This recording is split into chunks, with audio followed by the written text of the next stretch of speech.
Tai labas vakaras visiems, kadangi turime labai didžiulę erdvę, šiandien pasistengėme, kad truputėlį pasidaryti daugiau, tai susodiname į ratelį, tikiuosi neužpykote, ar ne?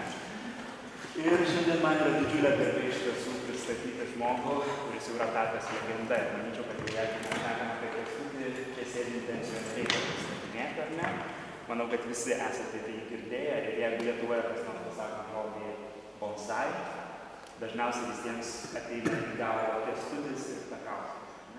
Tai, žodžiu, aš ryžausi važiuoti į Alytų, pasižiūrėti Kęstučio sodą ir žinokit, kai aš jį pamačiau, aš pasakysiu, iš tiesų, aš mačiau daugybę sodų Japonijai, aš mačiau daugybę sodų Europoje, iš tiesų, kurie buvo sukurti pagal japonišką modelį, bet Kęstučio sodas man paliko didžiausią įspūdį, kadangi jis tikrai nėra didelis. Jo sklype, jo privačiam standartiniam sklype sukurtas sodas.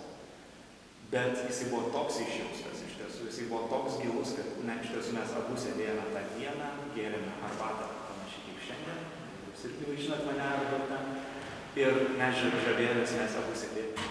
Jūs grįžtat, einat į darbą, iš darbo einat iš karto pirmiausia atsiklitus pavalgą, aš pirmiausia atsikliu, jeigu prie medžių žiūriu, reikia palaisvą viskas. Per pietus grįžti, jeigu iš darbo, jūs einat suvalgyti, aš pirmiausia einu prie medžių. Prie medžių žiūriu, šitam reikia, nes vėl dydžiai visokie, vienam reikia tiek, nes kitam tiek, vieni vėl viską žiūri, palaistai, tada jeigu lieka laiko pavalgai, nes vakarė grįžti, žiūri televizorių kažkokį šitą, aš vėl bėgu, ateinu prie medžių. Nu, man patinka čia, nėra, kad aš esu per prievartą. Vaikai tik negauna dėmesio, kiek tie medžiai. Nes vaikas jūs gali pats atsakėlės, jisai gali paimti, pasimtvalyti, visas medis nepasiims. Ir aš dėl ko sako, kodėl tu nesakys, neturiu, bet tas ir.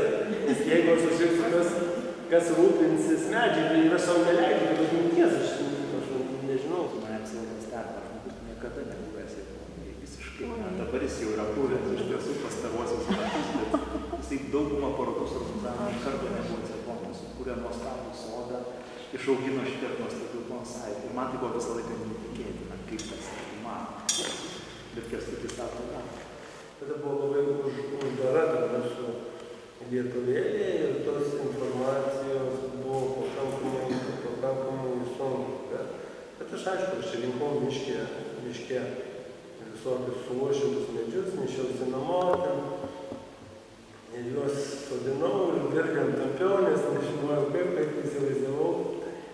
Tai bonsai nėra kokia tai rūšis, nėra kokia šitas. Bonsai yra visi medžiai, kurie auga mūsų natūralioje gamtoje, tik tai jie praktiškai buvo sulaužytas, aš vėliau apgraužtas, ir žmogus sulaužė, jie neturi perspektyvos miške mūsų išaugti. Tai mes juos išimam ir sudegėm antrą gyvenimą.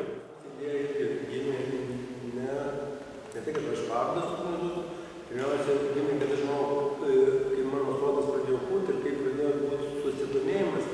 Ir aš pagalvojau, kad tokį sodą būtų labai gerai būti viešą tokį. Ir Kinijoje dabar ir sodai, ir bonsai dabar, jeigu verslas verslininkas neturi bonsai, tai jau skaitosi blogai.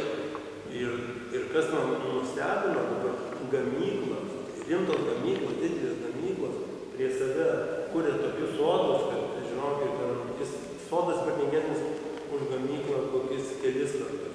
Tai aš dabar perėjau į mažųjų bonsai, šakių bonsai, kur juos galima iš bet kokio